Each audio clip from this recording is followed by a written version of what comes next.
नमस्कार दोस्तों, मैं मयंक अग्रवाल, सीनियर न्यूरोथेरेपिस्ट। पिछले 11 वर्षों से न्यूरोथेरेपी की प्रैक्टिस कर रहा हूँ। अगर आपको भी कोल्ड और कफ की प्रॉब्लम रहती है तो इस वीडियो को जरूर देखिएगा कि हम कैसे कोल्ड और कफ की प्रॉब्लम को ठीक करते हैं। सबसे पहले पाउडर लीजिएगा और कान के दोनों तरफ आपको पाउडर लगाना है।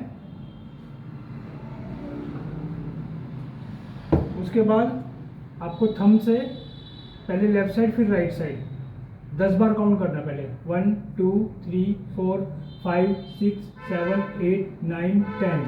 फिर राइट साइड 1 2 3 4 5 6 7 8 9 10। ये आपको 10-10 की काउंटिंग करनी है। 30 सेकंड का आपको गैप देना है। उसके बाद सेम आपको इसी जगह पर ये 30-30 की काउंटिंग करनी है। फिर 30 सेकंड का गैप देना है, फिर 10-10 की काउंटिंग करनी है। तो ऐसा करने से आपका जो कोल्ड कफ का प्रॉब्लम है वो धीरे धीरे ठीक हो जाएगा। Thank you.